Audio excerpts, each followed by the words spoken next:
MrsSperryd.com presents Macbeth, Act 2, Scene 2, Summary.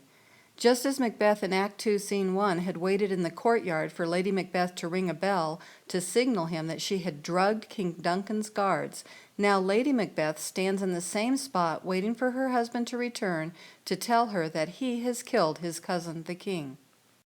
Lady Macbeth says the possets she made, bedtime drinks made of wine and milk, made the guards drunk, but the posset she made for herself has made her bold. Note, of course the guards' drinks were drugged, but Lady Macbeth's was not. Lady Macbeth says the drinks she made quenched the guards, put them to sleep, but her drink made her feel like she was fired up, full of energy. Note, the drug drinks were like water putting out a fire. They put out the energy in the guards and made them sleep. Lady Macbeth's drink was like a strong fire. It gave her energy and made her excited about killing King Duncan. Suddenly, Lady Macbeth is surprised by a strange sound. She tells herself to hark, listen, peace, quiet. Then she discovers she has not heard King Duncan crying out as Macbeth tries to kill him. She says it was only the call of an owl. Lady Macbeth says the owl is the fatal bellman. She is comparing the sound the owl makes to the sound a human guard makes when he rings a bell the night before a prisoner is scheduled to die the following morning. She is also referring to an old belief that an owl's call meant someone soon would die. Lady Macbeth says her husband is about it. She means he is doing his job of killing King Duncan. She says the guards are sleeping and snoring, which shows they are not doing their job, protecting Duncan.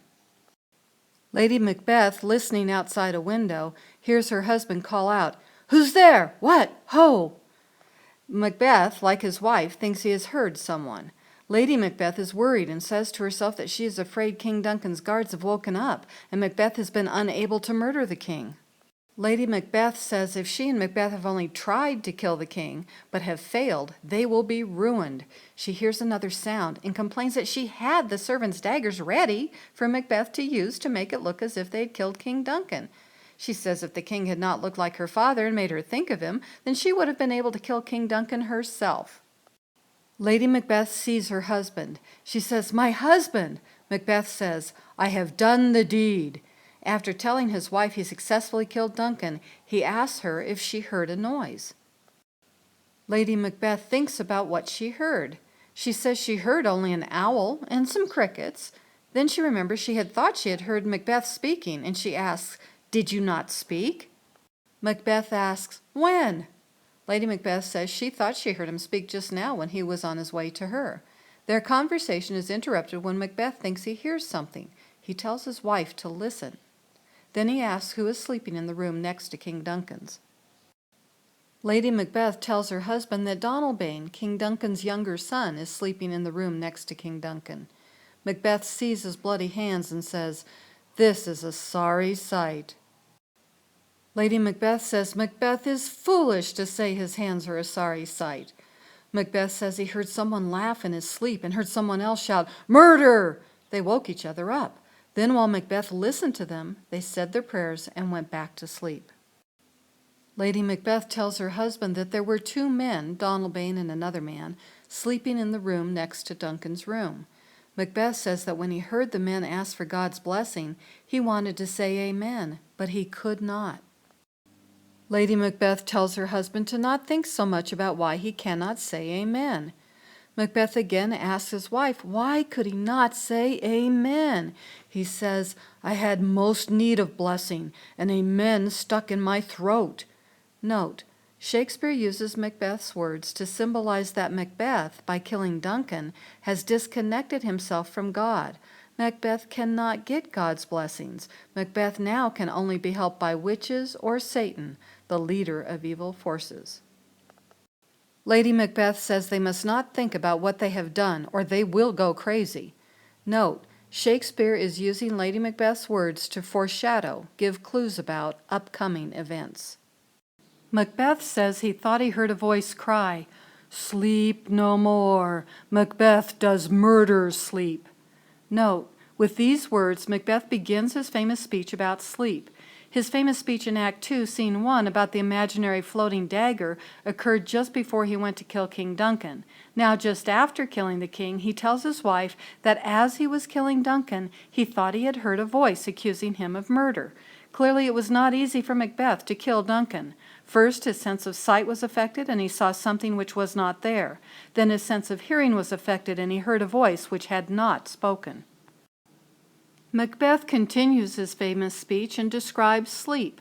The innocent sleep, sleep that knits up the raveled sleeve of care, the death of each day's life, sore labor's bath, balm of hurt minds, great nature's second course, chief nourisher in life's feast.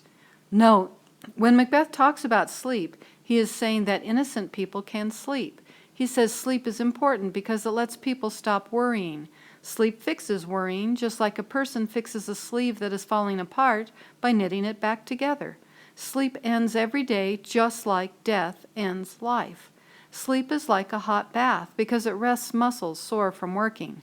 Sleep lets people rest their minds and acts like the main course of a meal by giving what is necessary for life. Note continued. One of the reasons Shakespeare's work is still so famous is because he made interesting comparisons that still make people think about ordinary things in new ways. In Macbeth's famous speech about sleep, look at the comparison Shakespeare makes. Sleep is innocence. Sleep is the death of each day's life. Sleep knits up the raveled sleeve of care, worry. Care or worry is a sleeve that is coming apart, and sleep is the knitter. Note continued. Sleep is a bath for sore muscles. Sleep is a balm, a healing cream, paste, or ointment. Note continued. Sleep is a feast. Sleep is the main course in nature's feast. Sleep is the most important thing in life's feast. Now we return to the story. After listening to her husband talk about sleep, Lady Macbeth asks him what he is talking about. Macbeth says when he was in King Duncan's rooms, he thought he heard someone shout to everyone in the building, "Sleep no more!" Then the voice continued, "Glamis hath murdered sleep, and therefore Cawdor shall sleep no more. Macbeth shall sleep no more." Note, Macbeth is the thane of Glamis and Cawdor, so he is saying that the voice said in 3 ways that Macbeth will sleep no more. Lady Macbeth asks her husband who had said sleep no more.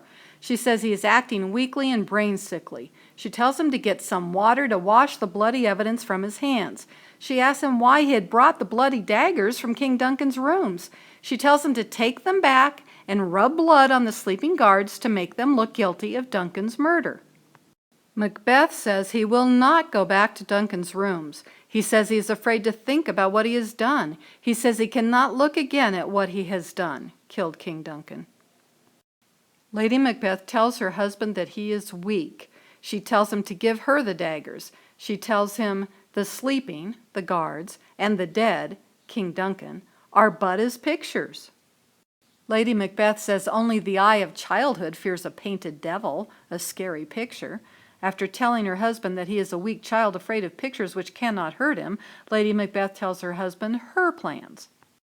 Lady Macbeth plans to return the guards' daggers to their room. She tells her husband that if King Duncan is still bleeding, she will paint the faces of his guards with his blood. She says it must look like the guards are guilty of killing Duncan. Lady Macbeth leaves. Just as his wife leaves, Macbeth hears knocking. He wonders aloud where it is coming from and why every sound frightens him. Then he looks at his hands and forgets the knocking. Macbeth says looking at his hands makes him feel like they are pulling his eyes out. The sight of Duncan's blood on his own hands makes Macbeth feel pain. He asks if all of the water in the ocean can wash the blood away. Macbeth answers his own question and says no. He says his hand will turn all the oceans incarnadine, blood red. As Lady Macbeth returns, she hears her husband complaining about his bloody hands. She says her hands are as bloody as his because she has been putting Duncan's blood onto the guards. She says she would be ashamed to have a heart as white cowardly as Macbeth has. Lady Macbeth says she hears knocking at the south entry. She says they must return to their bedroom where a little water will clear them of their deed, wash away the blood and their guilt. She says, "How easy is it then?" She sees that Macbeth is still lost in his thoughts and tells him that he has lost his purpose, his desire to be king. She hears more knocking and begins to lead Macbeth to their room. She tells him to put on his nightgown so that if someone comes, it will not look like they have been awake all night. As they walk to their room, Macbeth says, "To know my deed, 'twere best not to know myself." He means that if he thinks about how he has killed King Duncan, he will know that he has become a bad person, someone he would not want to know. At the very end of the scene, as Macbeth goes to his room, he hears knocking again. The audience learns that Macbeth wishes he had not killed his cousin King Duncan. Macbeth says, "Wake Duncan with your knocking. I would thou couldst." You could.